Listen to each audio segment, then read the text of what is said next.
November 16, 2025, the USS Gerald R. Ford, the most powerful aircraft carrier ever built, cuts through Caribbean waters. On its deck, 75 fighter jets. In its wake, a strike group of guided missile destroyers.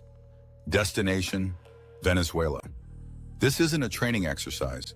This is the largest American military deployment in Latin America since the invasion of Panama in 1989. 15,000 troops, 23 warships, dozens of F-35 stealth fighters, and a mission that Washington won't fully explain. But the body count is already rising. 87 people dead, boats destroyed in open water, a Cold War-era naval base reactivated, and a Venezuelan president preparing his country for invasion. This is the story of how the Caribbean became a powder keg and why the world isn't paying attention. To understand how we got here, we need to go back to January 2025. Donald Trump returns to the White House with a promise: crush the drug cartels destroying American lives. His target? Venezuela. Trump's administration claims President Nicolas Maduro isn't just a dictator, he's a narco-terrorist. They allege his regime works hand-in-hand with criminal organizations like Tren de Aragua, flooding America with fentanyl and cocaine. On February 18th, Trump signs an executive order. Drug cartels are now designated foreign terrorist organizations. Not criminals, terrorists. That single classification changes everything. It means the full force of the U.S. military can now be deployed against them. By August 15th, the first warships arrive. 3 Arleigh Burke-class guided missile destroyers, the USS Jason Dunham, USS Stockdale, and USS Gravely, slip into the southern Caribbean. Each one carries Tomahawk cruise missiles capable of striking targets 1,000 miles inland. The official reason? Counter-narcotics operations. The reality? Venezuela sits on the world's largest proven oil reserves. Its government is a thorn in Washington's side, and the Caribbean is about to become a chessboard. September 2nd, 2025. The first strike. A U.S. military aircraft spots a small vessel leaving Venezuelan waters. Intelligence suggests it's carrying cocaine. The order is given. Boom! The boat explodes. 11 people killed instantly. 2 survivors pulled from the water, then hit with a second missile strike, a double tap. Both die. This is Operation Southern Spear. Over the next 3 months, American forces strike 23 more vessels in the Caribbean and Eastern Pacific. The death toll climbs to 87. Most are Colombian and Ecuadorian nationals. None receive trials, none are captured alive, just missiles from the sky. Washington calls them narco-traffickers. Legal experts call it extrajudicial killing. Venezuela calls it an act of war, but the strikes are just the opening move. By mid-September, Roosevelt Roads Naval Station in Puerto Rico, closed since 2004, roars back to life. C-17 Globemasters land on the 11,000-foot runway, unloading F-35B, Lightning II stealth fighters. These aren't patrol aircraft. These are first-strike weapons designed to evade radar and destroy enemy air defenses before the main attack begins. MQ-9 Reaper drones follow. Designed for surveillance and precision strikes, they can loiter over a target for 27 hours, feeding real-time intelligence to strike teams. P-8 Poseidon maritime patrol aircraft join them, hunting submarines and mapping coastal defenses. On the ground, 1,000 troops flow into Puerto Rico. Among them, the 160th Special Operations Aviation Regiment, the legendary Night Stalkers. These are the same pilots who flew the raid that killed Osama bin Laden. They don't deploy for drug interdiction. They deploy for regime change. Then comes the USS Iwo Jima Amphibious Ready Group. This is a floating invasion force, 2,500 Marines, amphibious assault ships, Black Hawk helicopters, and landing craft designed to hit beaches under fire. It positions itself 200 miles off Venezuela's coast. And on October 24th, the order every admiral has been waiting for arrives from Secretary of Defense Pete Hegseth. Deploy the USS Gerald R. Ford. The Ford is not just an aircraft carrier. It's a statement. At 1092 feet long and displacing 100,000 tons, it's the most advanced warship on Earth. It carries 90 aircraft, FA-18 Super Hornets, EA-18G Growler electronic warfare planes, E-2D Hawkeye radar command aircraft, and F-35C Lightning IIs. Its electromagnetic aircraft launch system can hurl jets into the sky faster and more efficiently than any steam catapult. Its A-1B nuclear reactors generate enough power to run a small city. Its sensors can track hundreds of targets simultaneously, coordinating strikes across an entire theater of war. When the Ford arrives in the Caribbean on November 16th, it brings 4,500 sailors with it. The total U.S. force in the region now stands at 15,000 personnel, the largest concentration of American military power in Latin America in 40 years. This is no longer a counter-drug operation. This is force projection. This is a siege. Nicolás Maduro isn't blind, he knows what's coming. On September 17th, Venezuela launches its largest military exercises in years. F-16 fighters scream low over Caracas, Maracay, and Valencia, cities where civilians film the jets roaring overhead. Russian-made Su-30 flankers patrol the coast. The message is clear: we're not afraid. But behind the propaganda, Maduro faces a brutal reality. His military is a shadow of what it once was. During the 2000s under Hugo Chavez, Venezuela spent billions arming itself with Russian weapons. Su-30 fighters, Mi-35 attack helicopters, Buk M2E air defense systems, T-72 tanks. On paper, it looked formidable. Today, most of it doesn't work. Economic collapse has gutted maintenance. Inflation has hit 270%. Oil production, the lifeblood of Venezuela's economy, has plummeted.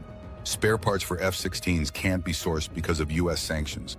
Only 3 of Venezuela's F-16s are still airworthy. Out of 49 aircraft in the Air Force, just 30 can fly.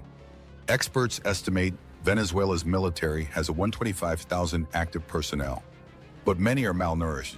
The government struggles to provide even basic supplies. Thousands of young Venezuelans have fled the country, leaving a manpower shortage. So Maduro does what autocrats always do.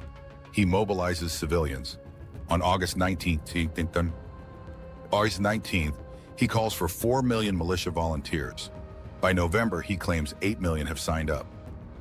Defense experts are skeptical. Militia forces need weapons, training, and logistics. But the numbers send a message. Venezuela will fight a guerrilla war if it has to. And then, the fortifications begin. Along the Caracas-La Guaira highway, the main route from the coast to the capital, Venezuelan engineers place concrete hedgehog anti-vehicle barriers. These brutal obstacles, inspired by World War II defenses, are designed to stop an invasion force cold. On Isla Margarita, a tourist island off Venezuela's coast, P-18-2M early warning radar systems are deployed. These Soviet-era systems can detect incoming aircraft and missiles from hundreds of miles away, giving air defense crews precious minutes to react. Russian-made Buk M2E medium-range surface-to-air missiles are positioned around Caracas. S-125 Pechora air defense systems, old but still deadly, are moved to protect oil facilities and military bases. On November 11th, Defense Minister Vladimir Pedrino Lopez announces a massive deployment of forces. Ground, air, naval, riverine, and missile units are activated. Police, militias, and civilian defense units are integrated into a unified command structure. Maduro is building a fortress, but it's a fortress made of rust and desperation.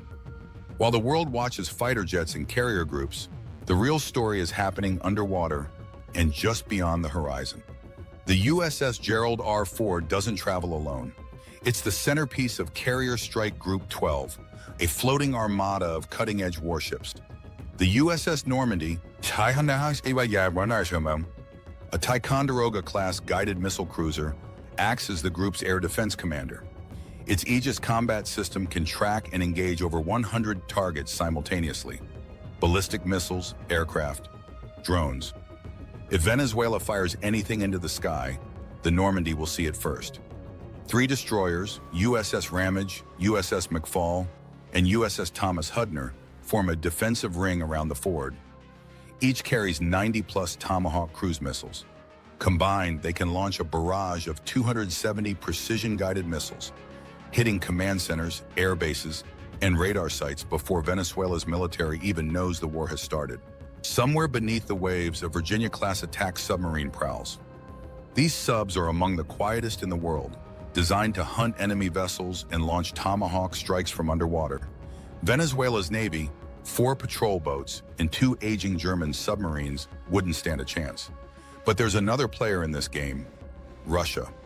In mid-October, flight trackers pick up a Russian Il-76 transport aircraft landing in Venezuela.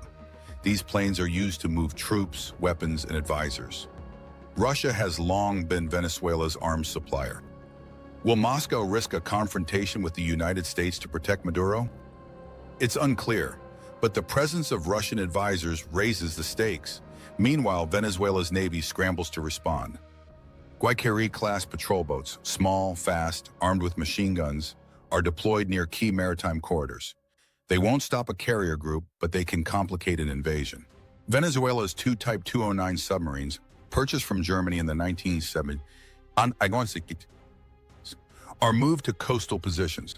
These diesel-electric subs are old and loud, but in shallow Caribbean waters, they could pose a threat to American surface ships if they can avoid being detected first. And then there are the swarm boats, small, fast attack craft crewed by militia members. The idea is simple: overwhelm larger ships with dozens of small vessels, forcing them to expend ammunition and creating chaos. It's a strategy Iran has perfected in the Persian Gulf. But against the Ford strike group, equipped with automated close-in weapon systems and radar-guided missiles, it's a suicide mission.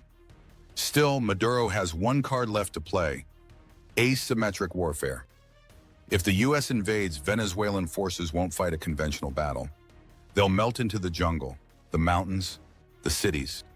They'll turn Venezuela into another Afghanistan, another Iraq, an unwinnable guerrilla war. But here's the question no one in Washington wants to answer. What does victory look like? Toppling Maduro is easy. Occupying Venezuela is not. Military analysts estimate it would take 50,000 to 2,000 troops to successfully invade and stabilize Venezuela. The U.S. currently has 15,000 in the region. That's enough to strike, not enough to hold. And then there's the political fallout. Across Latin America, leaders are watching nervously. Colombian President Gustavo Petro initially warned that any attack on Venezuela would be seen as an attack on Latin America itself, though he later softened his tone. Mexico's President Claudia Sheinbaum has publicly rejected U.S. claims linking Maduro to cartels. Brazil, Argentina, and Chile all oppose military intervention. At a virtual meeting of the Community of Latin American and Caribbean States, member nations expressed deep concern over U.S. action. Even Trinidad and Tobago, whose prime minister supports U.S. operations, faces backlash from regional allies. Washington is trying to frame this as a war on narco-terrorism. The rest of Latin America sees it as imperialism. Then there's the legal question. International law experts argue that bombing vessels in international waters without due process constitutes extrajudicial killing. U.S. lawmakers are divided. Some argue Trump lacks congressional authorization for war. Others say the strikes are justified under the authorization for use of military force passed after 9/11. Admiral Alvin Halsey, the commander of U.S. Southern Command overseeing the operation, announced his early retirement in October, just 1 year into a typically 3-year term. Sources suggest tensions with Defense Secretary Pete Hegseth over the scope of operations. Halsey formally relinquished command on December 13th, just as the situation reached its peak. Polls show Americans are divided. According to YouGov, 47% oppose land strikes inside Venezuela. Only 19% support them. The rest are undecided. And yet, Trump's rhetoric only escalates. On December 2nd, at a cabinet meeting, he says, "We're going to start doing those strikes on land too. The land is much easier. We know the routes they take, and we know everything about them. We know where they live." That's not counter-narcotics language. That's assassination language. On December 6th, Trump confirms he's authorized covert CIA operations inside Venezuela. He won't say whether the CIA has authority to target Maduro directly. He doesn't need to. The message is sent. As of mid-December 2025, the Caribbean remains a tinderbox. The USS Gerald R. Ford continues patrols off Venezuela's coast. Fighter jets fly round-the-clock sorties from Puerto Rico. Submarines track Venezuelan naval movements. And every day the risk of miscalculation grows. One Venezuelan F-16 pilot, emboldened or desperate, flies too close to a U.S. destroyer. Does the destroyer fire in self-defense? Does Venezuela retaliate? Does the war everyone fears suddenly begin? Or maybe it's a small boat, mistaken for a drug runner, struck by a missile. Only this time it's carrying fishermen, civilians. Does that become the Gulf of Tonkin incident of the 2020s? The consequences of this buildup extend far beyond Venezuela. If the U.S. invades, it will shatter the post-Cold War norms of non-intervention in Latin America. It will push Venezuela further into Russia's and China's arms. It will destabilize Colombia, Brazil, and the entire northern rim of South America. If the U.S. doesn't invade, after assembling the largest military force in the region in decades, it sends a different message: that American threats are hollow, that authoritarian regimes can outlast U.S. pressure campaigns. Either way, Maduro wins or loses based not on military strength, but on political will. Can he hold his regime together long enough for Trump to lose interest? Can he convince enough Venezuelans that resisting the U.S. is worth the suffering? And in Washington, the question lingers: how many lives is regime change worth? In the end, this isn't really a story about Venezuela. It's a story about power, how nations project it, how they justify it, and how quickly escalation spirals beyond control. Right now in the Caribbean, 15,000 American troops stand ready. A Venezuelan president digs in.